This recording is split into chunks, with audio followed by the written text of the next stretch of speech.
এই দুনিয়ার জীবনটা চিরস্থায়ী নয়, চিরস্থায়ী না, এটা ক্ষণস্থায়ী। তার মানে এই দুনিয়াটা আমার মুখ্য উদ্দেশ্য নয়। আমি দুনিয়ার মধ্যে চলাফেরা করব, মুসাফির।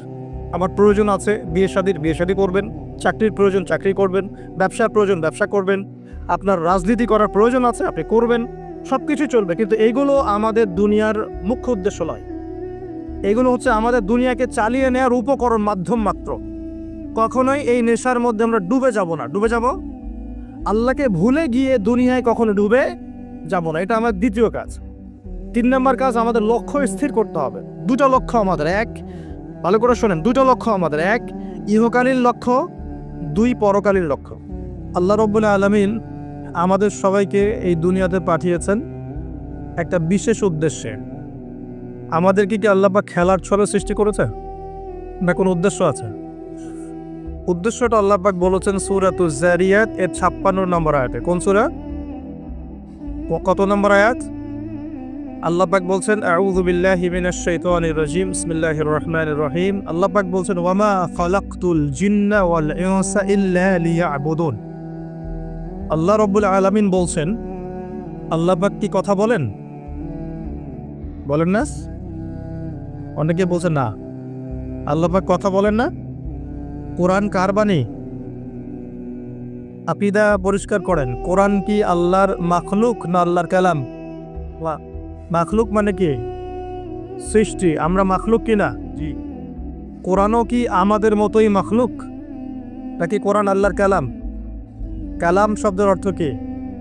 কথা বা বাণী। তার মানে আল্লাহ রাব্বুল আলামিন কথা বলেন, আল্লাহ রাব্বুল আলামিন বলছেন। তার মানে কি আল্লাহ পাক এটা ওহী নাজিল করেছেন। আল্লাহ পাক বলছেন ওয়ামা খালাকতুল জিন্না ওয়াল ইনসা ইল্লা লিয়াবুদুন।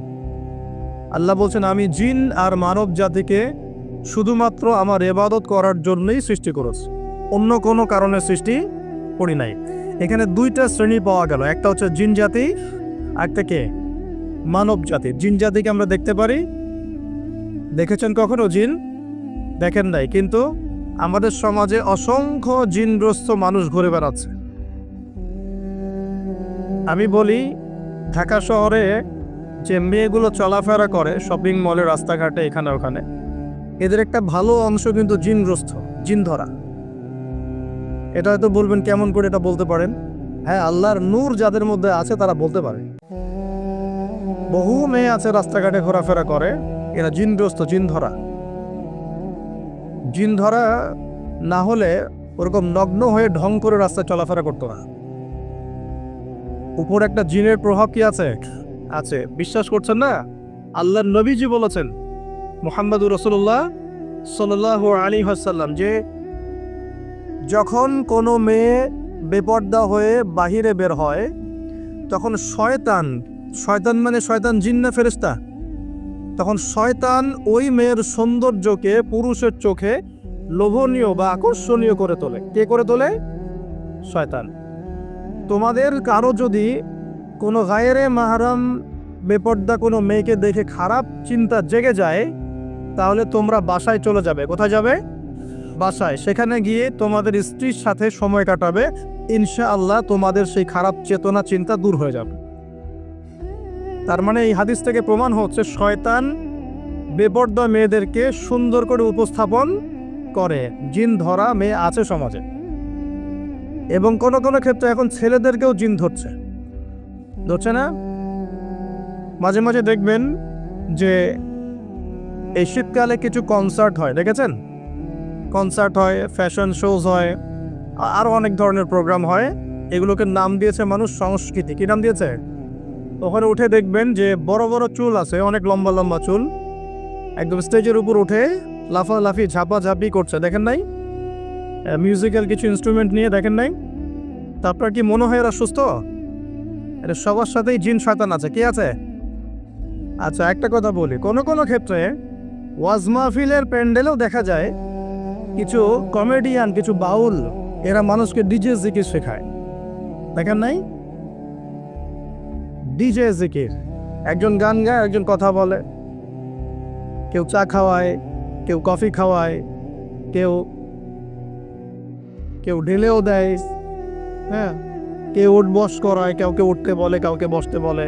দেখবেন অনেক সময় লোকজন লাফালাফি করছে, বক্তা জিকির করছে, তার উপর হামলে পড়তেছে একদম। একটা দলিল দেখাবেন, খালি একটা দলিল যে নবী সাল্লাল্লাহু আলাইহি ওয়াসাল্লামের জামানায়, 4 খলিফার জামানায় তারা মসজিদে বসে এইভাবে জিকির করেছেন, একটা দলিল খালি দেখাবেন। যে কাজ নবী করেন নাই, তার সাহাবীরা করেন নাই। এখানে বহু ওলামায়ে কেরাম আছেন, আমি তাদের সামনে কথা বলতে লজ্জা ফিল করছি। যত হাদিস আপনি ঘাটবেন, আমি তো সব হাদিস পড়ে শেষ করতে পারি নাই, স্বীকার করছি, কিন্তু নবীর যুগে এবং 4 খলিফার যুগে কোনোদিনও এইভাবে জিকির আজগার হয়েছে একটা দলিল আপনি খুঁজে বের করতে পারবেন না ইনশাআল্লাহ। অথচ দিব্যি এগুলো আমাদের সমাজে চলছে না? আর আমরা দুইটা খারাপ চরিত্র ধারণ করি, বাঙালি আমরা যারা, মন খারাপ করেন না, আমরা দুইটা খারাপ চরিত্রের অধিকারী আছে। এক, আমরা খুব ট্রল প্রিয় জাতি, ট্রল করতে খুব মজা লাগে।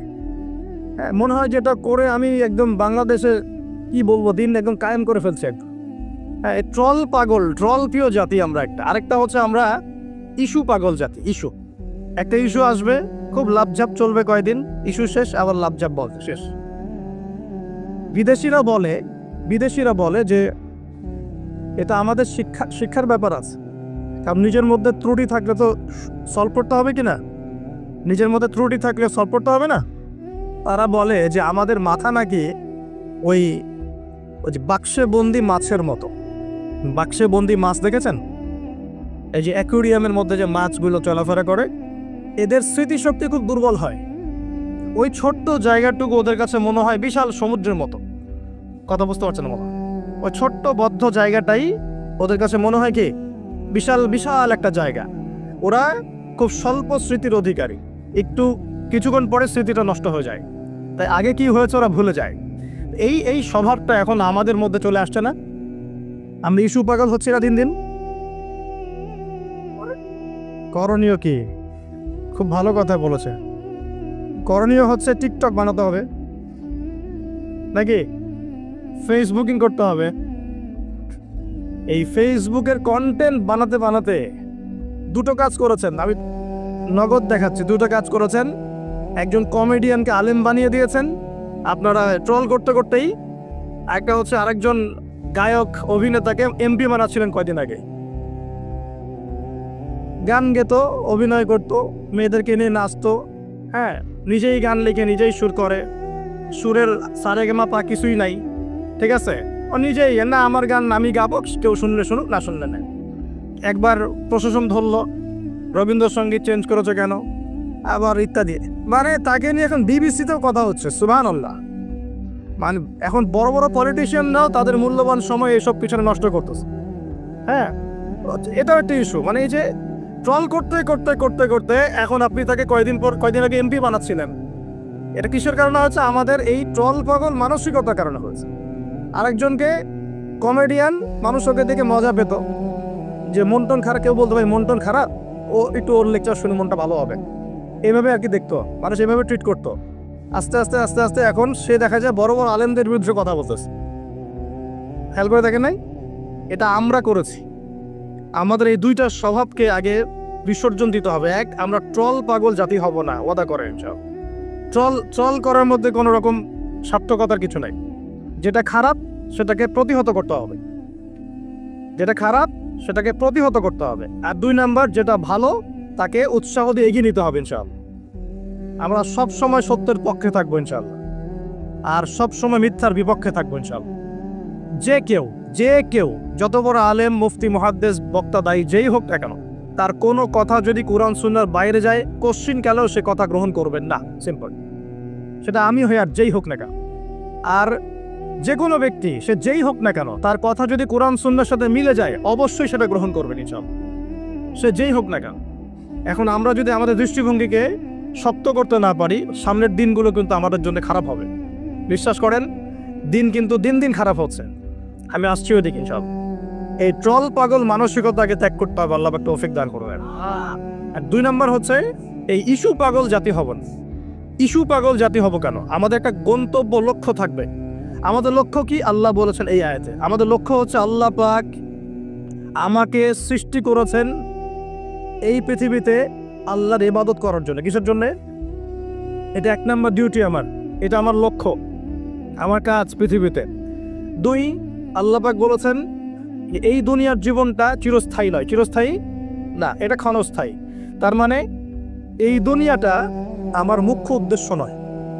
আমি দুনিয়ার মধ্যে চলাফেরা করব মুসাফির, আমার প্রয়োজন আছে বিয়ে শাদী করবেন, চাকরির প্রয়োজন চাকরি করবেন, ব্যবসার প্রয়োজন ব্যবসা করবেন, আপনার রাজনীতি করার প্রয়োজন আছে আপনি করবেন, সব কিছু চলবে, কিন্তু এগুলো আমাদের দুনিয়ার মুখ্য উদ্দেশ্য নয়। এগুলো হচ্ছে আমাদের দুনিয়াকে চালিয়ে নেওয়ার উপকরণ, মাধ্যম মাত্র। কখনোই এই নেশার মধ্যে আমরা ডুবে যাব না। ডুবে যাব আল্লাহকে ভুলে গিয়ে দুনিয়ায় কখনো ডুবে যাব না, এটা আমার দ্বিতীয় কাজ। 3 নম্বর কাজ, আমাদের লক্ষ্য স্থির করতে হবে। 2টা লক্ষ্য আমাদের, 1, ভালো করে শোনেন, 2টা লক্ষ্য আমাদের, 1 ইহকালীন লক্ষ্য, 2 পরকালীন লক্ষ্য। কয়টা লক্ষ্য? 1 ইহকালের লক্ষ্য, 2 পরকালের। ইহকালের লক্ষ্য কি? আল্লাহ পাক বলছেন সূরা সফের মধ্যে, সফ মানে শাড়ি, সূরা সফটা পড়ে দেখবেন বাসায় গিয়ে আজকে। আল্লাহ পাক বলছেন হুয়াল্লাযী আরসালা রাসূলাহু বিল হুদা ওয়া দীনিল হক লিইয়ুযহিরাহু আলা দ্বীনি কুল্লি। আল্লাহ পাক বলতে চাচ্ছেন যে তিনি সেই মহান আল্লাহ যিনি তার পক্ষ থেকে নবী রাসূল পাঠিয়েছেন, শেষ নবী মুহাম্মদ সাল্লাল্লাহু আলাইহি ওয়াসাল্লামকে পাঠিয়েছেন এবং আসমানি কিতাবসমূহ পাঠিয়েছেন, এই কোরআন সুন্নাহ নাজিল করেছেন। কি উদ্দেশ্যে? লিইয়ুযহিরাহু আলা দ্বীনি কুল্লি, যাতে করে দ্বীন ইসলাম, এই দ্বীন ইসলাম অন্য সমস্ত দ্বীনের উপর বিজয় লাভ করতে পারে। বলেন সুবহানাল্লাহ। তাহলে আরেকটা উদ্দেশ্য পেলাম। কি উদ্দেশ্য? এই দিন নিজে পালন করব এবং এই দিনকে অন্য দিনের উপর বিজয় ঘটানোর চেষ্টা করব সব। এখন প্রশ্ন যে এই দিন কি অটোমেটিকলি বিজয় লাভ করবে? মান্না এবং সালোয়া কি এখনো করবে, নাকি আমাদেরকে রিজিকের চেষ্টা করতে হয়? এই যে আমরা চাকরি বাকরি ব্যবসা করি, আল্লাহর কাছে দোয়া করি না, আল্লাহ আমাকে রিজিক দান করো, এই দোয়া করে কি ঘরে বসে থাকে, নাকি দোকান খুলি, কষ্ট করি, ব্যবসা করি, চাকরি করি, তাই করি না? একইভাবে আল্লাহ পাক বলেছেন দুনিয়াতে পাঠিয়েছি আমার ইবাদত করার জন্যে, এবং আল্লাহ পাক নবী রাসূল পাঠিয়েছেন বিশেষ করে শ্রেষ্ঠ নবী মুহাম্মদ সাল্লাল্লাহু আলাইহি ওয়াসাল্লামকে, যাতে এই দিন ইসলাম অন্য সমস্ত দিনের উপর বিজয়ী হতে পারে। এখন বিজয় কি এমনি এমনি হবে? কিভাবে বিজয় লাভ করবে? আল্লাহ বলছেন সূরা মুহাম্মাদে। কোন সূরায় বলেন? সূরা মুহাম্মাদ। কখনো পড়েছিলেন? কেউ বলতে পারবেন আল কোরআনুল কারীমে আমাদের নবী মুহাম্মদ সাল্লাল্লাহু আলাইহি ওয়াসাল্লামের নাম কতবার আছে? কতবার? 4 বার। কয়বার? তাও কাছাকাছি গিয়েছে, আলহামদুলিল্লাহ, শুকরিয়া। তো প্রিয় ভাই, সূরা মুহাম্মাদের মধ্যে আল্লাহ পাক বলছেন কিভাবে বিজয় লাভ করবে, কিভাবে বিজয় লাভ করবে। আল্লাহ পাক বলছেন খুব ছোট্ট করে, ইন তানসুরুল্লাহা ইয়ানসুরকুম ওয়া ইউসাব্বিত আকদামাকুম। আল্লাহ বলছেন তোমরা সবাই, মানে উম্মত মুহাম্মাদী, তোমরা যদি আল্লাহকে সাহায্য করো, আল্লাহ তোমাদেরকে সাহায্য করবে। শুধু তাই না, ওয়া ইউসাব্বিত আকদামাকুম, তোমাদের পা পদযুগলকে আল্লাহ পাক দৃঢ় করে রাখবেন, পিছলে যাবে না ইনশাআল্লাহ। আরও বলছেন আল্লাহ পাক ওয়া ইন তাতাওয়াল্লাউ, যদি আমাকে সাহায্য না করে, দিনকে সাহায্য না করে তোমরা পৃষ্ঠপ্রদর্শন করো। পৃষ্ঠপ্রদর্শন বুঝি তো, মানে দিনের পরও না করে তোমরা তোমাদের মতো চলো, দিনের প্রতি কোনো মায়া মহব্বত নাই, দিন প্রতিষ্ঠার কোনো ফিকির নাই। আল্লাহ বলছেন ওয়া ইন তাতাওয়াল্লাউ, তোমরা যদি মুখ ফিরিয়ে নাও, ইয়াস্তাবদিল কওমান গায়রাকুম, আল্লাহ পাক অন্য কওমকে হেদায়েত দিয়ে তোমাদের জায়গায় নিয়ে আসবেন, সুম্মা লা ইয়াকুনু আমসালাকুম, এরা তোমাদের মতো অপদার্থ হবে না। কে বলেছেন? আল্লাহ পাক। তাহলে আমাদের দায়িত্ব পেয়ে গেলাম। 1 নাম্বার কাজ হচ্ছে এই দুনিয়াতে এসেছি আল্লাহ পাকের ইবাদত করার জন্য, শেষ। এখন ইবাদত বলতে শুধু নামাজ রোজা হজ জাকাতই নয়, বরং জীবনের প্রতিটা কাজই কি ইবাদত, যদি সেই কাজটা নবী সাল্লাল্লাহু আলাইহি ওয়াসাল্লামের সুন্নত মতো হয়। বলেন সুবহানাল্লাহ। প্রতিটা কাজ। এই যে এমনকি স্ত্রী সহবাস করাও, স্ত্রী সহবাস মানুষ কেন করে? এটা আমাদের প্রবৃত্তির চাওয়া, এটা প্রবৃত্তি দমন করার জন্য হালাল পথ প্রয়োজন, হারামে গেলে গুনাহ হয়ে যাবে, এই জন্য হালাল পথে গিয়ে স্ত্রী সহবাস মানুষ করে, এর মধ্য দিয়ে বংশবৃদ্ধি হয়। এই কাজটা তো আমরা আমাদের স্বার্থে করি। ইস্তেঞ্জা, পেশাব পায়খানা আমরা কার স্বার্থে করি? আমাদের স্বার্থে না অন্য কারো স্বার্থে? খাওয়া দাওয়া কার জন্য খাই? নিজের জন্য না অন্যের জন্য? ঘুমাই কার স্বার্থে? আমার ভালোর জন্য না অন্যের ভালোর জন্য? এই যতগুলো কাজ আমরা করি, ঘুম, খাওয়া, ওঠা, বসা, চলাফেরা, স্ত্রী সহবাস, পেশাব পায়খানা, ব্যবসা বাণিজ্য, চাকরি বাকরি, রাজনীতি, অর্থনীতি, সবকিছু, প্রতিটা কাজকেই ইবাদত হিসেবে গণ্য করা যাবে যদি সেই কাজটা রাসূলুল্লাহ সাল্লাল্লাহু আলাইহি ওয়াসাল্লামের সুন্নত মতো হয়। বাস পারা যাবে না ইনশাআল্লাহ। একটু নিয়াতটা পরিবর্তন করে কাজের পদ্ধতি চেঞ্জ করলেই ইবাদত হয়ে যাও। বাসায় গিয়ে যদি ঘুমান, একদম থাপাস করে লাইটটা অফ করলেন আর এই যে মোবাইল টিপতে টিপতে ঘুম দিলেন, এই ঘুমে কোনো নেকি নাই। কি আছে? কোনো নেকি নাই, কিন্তু খালি রেস্ট নেওয়া হবে আর কি। রেস্ট নেওয়া, ওই ঘুমের মধ্যেই শয়তান এসে চেপে ধরবে, ধরে না শয়তান চেপে ধরবে। আর যদি বিছানটা সুন্দর করে ঝাড়েন, বিসমিল্লাহ বলে লাইটটা অফ করেন, দরজাটা বিসমিল্লাহ বলে বন্ধ করেন, এই যে আপনার খোলা যে পাত্রগুলো আছে, পানি খাওয়ার পাত্র, জগ, গ্লাস, এগুলোকে বিসমিল্লাহ বলে ঢেকে দেন। ঢাকার কিচ্ছু না পেলে একটা কাঠি অন্তত বিসমিল্লাহ বলে রেখে দিতে হয়। একটা কাঠি অন্তত বিসমিল্লাহ বলে রেখে দিতে হয়। তারপরে আপনি মশারি খাটাচ্ছেন, বিছানা ঝাড়ু দিচ্ছেন, পারলে একটু ওযু করে আসলেন, এসে পড়লেন একবার সূরা ইখলাস, একবার ফালাক, একবার নাস, মানে কুল হুয়াল্লাহু আহাদ, কুল আউযু বিরাব্বিল ফালাক, কুল আউযু বিরাব্বিন নাস পড়ে ফু দিয়ে এভাবে মাথাটাকে মাসাহ করলেন একদম গায়ের নিচ পর্যন্ত। এই কাজটা আরও একবার করলেন, আরও একবার করলেন, মানে 3 বার করলেন। এরপর আয়াতুল কুরসি পড়লেন, সূরা বাকারার শেষের 2টা বা 3টা আয়াত পড়লেন, যদি সম্ভব হয় সূরা মুলকটা পড়লেন। ওটা পড়ছেন না? ঠিক আছে, 33 বার সুবহানাল্লাহ, 33 বার আলহামদুলিল্লাহ, 34 বার আল্লাহু আকবার পড়লেন। পরে ডান দিকে কাত হলেন, হাতটাকে গালের নিচে রাখলেন, রেখে বললেন আল্লাহুম্মা বিইসমিকা আমুতু ওয়া আহইয়া। কি বললেন? আল্লাহুম্মা বিইসমিকা আমুতু ওয়া আহইয়া। আচ্ছা, কিচ্ছু পারেন না, এত কিছুই পারলেন না, শুধু ডান দিকে কাত হয়ে এখানে গালের নিচে হাত রেখে বললেন আল্লাহুম্মা বিইসমিকা আমুতু ওয়া আহইয়া। এখন আপনি 4 ঘন্টা, 4.5 ঘন্টা, 5 ঘন্টা, 6 ঘন্টা ঘুমালেন। এই যে সময়টুকু ঘুমিয়ে আছেন আপনি, বিশ্বাস করেন এই ঘুমানোর কারণে আপনার আমল নামে নেকি লেখা হবে। ঠিক এভাবেই জীবনের প্রত্যেকটা কাজকে ইবাদতে পরিণত করা সম্ভব যদি আমরা একটা সূত্র মেনে চলি। সূত্র হচ্ছে 2টা। কয়টা? 2টা। 1, সেই কাজটা হবে আল্লাহর সন্তুষ্টির জন্যে। কার জন্যে? আল্লাহর সন্তুষ্টির জন্যে। আর 2, সেই কাজটা হতে হবে আমাদের প্রিয় নবী মুহাম্মদ রাসূলুল্লাহ সাল্লাল্লাহু আলাইহি ওয়াসাল্লামের তরিকা বা সুন্নত মোতাবেক। ব্যাস, শেষ। এভাবে আপনি জীবনের যে কোনো কাজ ইবাদত বানাতে পারেন। ইবাদত। ঘুম থেকে উঠেছেন, ইস্তেঞ্জা করতে যাবেন বাথরুমে, ঢুকলেন, গান গাওয়া শুরু করলেন, সাদা সাদা কালা কালা, হ্যাঁ, গান গায় মানুষ এখন বাথরুমে। মাঝে মাঝে আমরা সফর করি, একটা বাথরুমে ঢুকে দেখি পাশের বাথরুম থেকে গান আসছে। এরকম হয়নি কখনো? ফেস করেন নাই? আচ্ছা, তো কোনো নেকি নাই? নেকি আছে? উল্টা শয়তান ধরবে ওখানে। কি ধরবে? জিন শয়তান ধরবে, কারণ জিন শয়তান ওখানে থাকে। কিন্তু দুষ্ট জিন কোথায় থাকে? বাথরুমে থাকে। এই যে আমরা বলি আল্লাহুম্মা ইন্নী আউযু বিকা মিনাল খুবসি ওয়াল খাবাইস, এটা কিন্তু দুষ্ট জিন এবং মহিলা জিন বোঝায় আর কি। ঠিক আছে, এক পুরুষবাচক, একটা স্ত্রীবাচক। তো তার মানে জিনদের মধ্যেও পুরুষ মহিলা আছে, জিনদের মধ্যে বংশবৃদ্ধি হয়। ঠিক আছে, ইবলিস সম্পর্কে সূরা কাহফে আল্লাহ পাক বলেছেন কানা মিনাল জিন, সে ছিল জিনদের একজন। ফাসাকা আন আমরি রব্বি, সে তার রবের আদেশ লঙ্ঘন করে ফাসাকি করেছিল। ঠিক আছে, তো ওদের মধ্যেও বংশবৃদ্ধি হয়। এখন বাথরুমে গিয়ে যদি এগুলো না করে বাম পা দিয়ে ঢোকেন, ঢোকার সময় বলেন বিসমিল্লাহ আল্লাহুম্মা ইন্নী আউযু বিকা মিনাল খুবসি ওয়াল খাবাইস, বসলেন, এবং বাম পায়ে, যে পায়ে আমি ব্যথা বলছি, যে বাম পায়ে ভর দিয়ে বসতে হয়। কোন পায়ে? আচ্ছা, এখন ইংলিশ টয়লেটের মধ্যে এখন বসেন বাম পায়ে ভর দিয়ে, কেমন করে বসবেন বলেন? আমি বলি, কিছু মনে করেন না, আমি বলি কি, আমরা প্রত্যেক দিন নামাজে বলি, সবাই বলি, ইমাম মুক্তাদি সবাই বলি গায়রিল মাগদুবি আলাইহিম ওয়ালাদ-দাল্লিন। মনে আছে? এখানে নবীজিকে প্রশ্ন করা হচ্ছে, ইয়া রাসূলুল্লাহ, মাগদুব কারা, দল্লিন কারা? আমরা যে বলি নামাজে আল্লাহ আমাকে মাগদুবের পথ থেকে বাঁচাও, দল্লিনের পথ থেকে বাঁচাও, ইহদিনাস সিরাতাল মুস্তাকিম, সরল পথ দেখাও। তো ইয়া রাসূলুল্লাহ সাল্লাল্লাহু আলাইহি ওয়াসাল্লাম, এই মাগদুব কারা আর দল্লিন কারা? নবীজি বলছেন, এক বাক্যে বলছেন, শোনো, আল মাগদুব হচ্ছে হুমুল ইহুদি, তারা হচ্ছে ইহুদি জাতি। কারা? ইহুদিরা কোথায় আছে এখন? হ্যাঁ, নামটা মনে থাকবে তো? আচ্ছা, ও কিন্তু এখন শক্তিশালী, আর ওরাই কিন্তু দাজ্জালকে অনুসরণ করবে, এটা মাথায় রাখেন।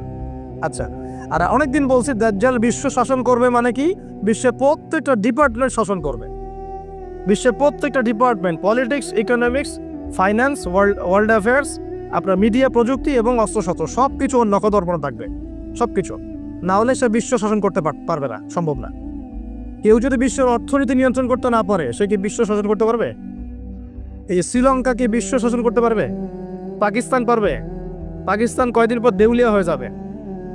পাকিস্তান কয়দিন পর কি হবে?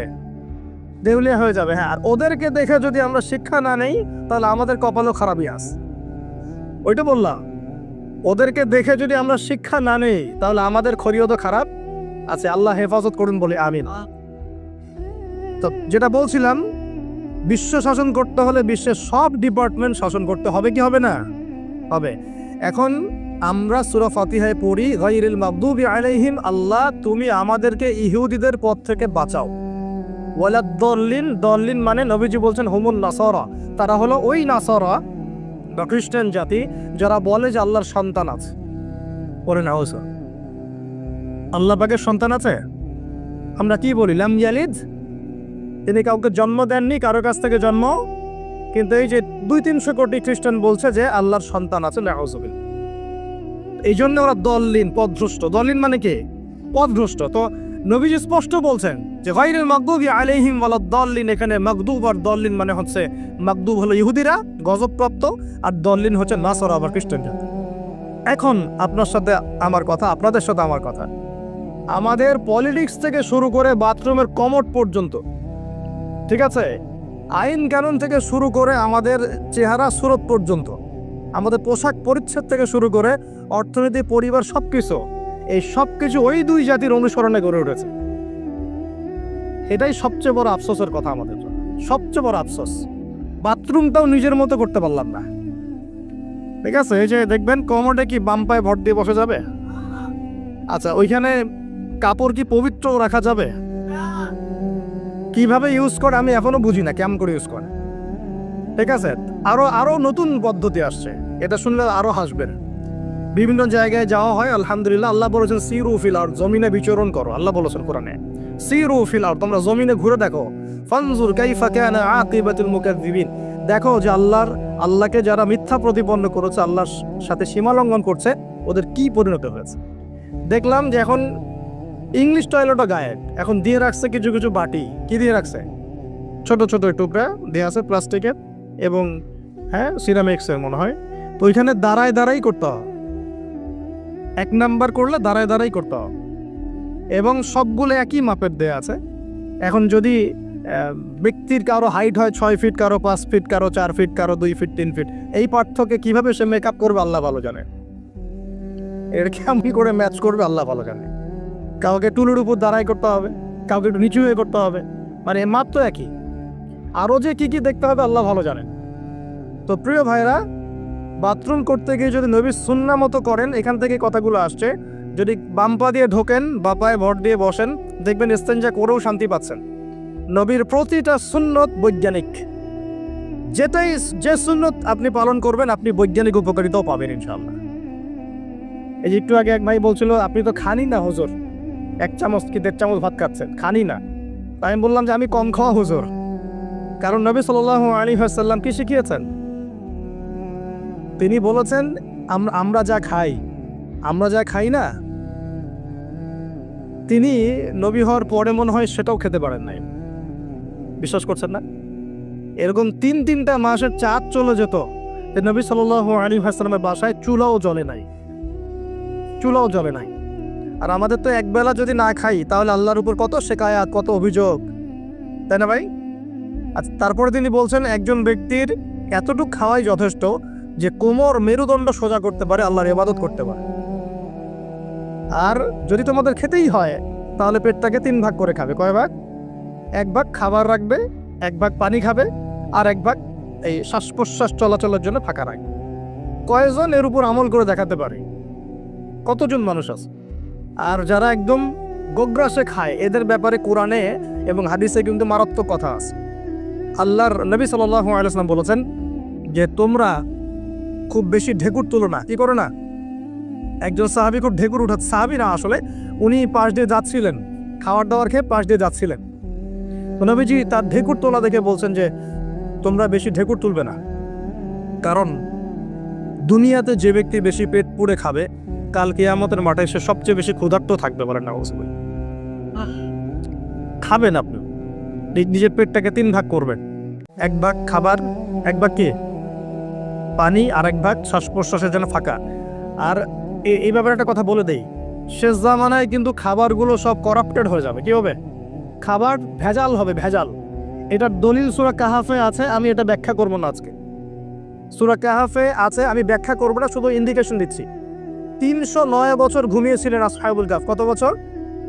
309 বছর ঘুম থেকে উঠেই তারা প্রথম যে অনুভবটা করেছেন সেটা হলো তারা ক্ষুধার্ত। তারা কি ক্ষুধার্ত? দেখেন 309 বছর পর যদি আপনি ঘুম থেকে ওঠেন, আপনার কাছে এই দুনিয়াটা আজীব মনে হবে, হবে না? কিন্তু ওনারা ক্ষুধার্ত, পকেটে কিছু মুদ্রা ছিল, যেই মুদ্রাগুলোর মান 309 বছরও কমে যায় নাই। কমে গিয়েছে না। এখন আপনি আপনার মুদ্রা নিয়ে ঘুমান 300 বছর, দেখেন তারপর কি হয়। কি হবে? টাকা থাকবো না যাইবো গা? আচ্ছা, তারপরে শোনেন, এরপরে উঠেই তারা বলছে ফালিয়ানজুর আইয়ুহা আজকা তুআমা, এই মুদ্রাগুলো দিয়ে বাজারে কাউকে পাঠাও, তোমাদের 9 জন 10 জনের মধ্যে একজনকে বাজারে পাঠাও। ফালিয়ানজুর, সে যেন বাজারে গিয়ে দেখে আইয়ুহা আজকা তুআমা, কোন খাবারটা পবিত্র খাবার, ফ্রেশ খাবার। ঘুম থেকে উঠেও ফ্রেশ খাবারের দিকে তাদের নজর কেন? আর এই সূরা আপনাকে দাজ্জালের ফিতনা থেকে বাঁচাবে কেন? আর দাজ্জালের যুগেই বা সব, দাজ্জালের শাসনের যুগে সব খাবারগুলো আস্তে আস্তে ম্যানুফ্যাকচার্ড এবং ভেজাল হচ্ছে কেন? এগুলোর মধ্যে মিল আছে না? তার মানে যত জামানা শেষের দিকে যেটা থাকবে, খাবারে ভেজাল তত বাড়তে থাকবে। এই সময় আপনাকে অবশ্যই ফ্রেশ খাবার খুঁজে খুঁজে বের করতে হবে। খাবার আগে মানুষ খেত, খাবারের মধ্যেই চিকিৎসা ছিল, তাই না? রোগের আরোগ্য ছিল। এখন সেই খাবার খেয়ে মানুষ অসুস্থ হয়ে যাচ্ছে। বুঝতে পারছেন না? খাবারের মধ্যে থাকে উপাদান, ভালো উপাদান, যে উপাদানগুলো পেটের ভিতরে গেলে, শরীরে গেলে শরীরটা সুস্থ হয়। এখন সেই খাবার খেয়েই মানুষ অসুস্থ হয়ে যাচ্ছে। এটা কোন হাদিসের সাথে মেলে?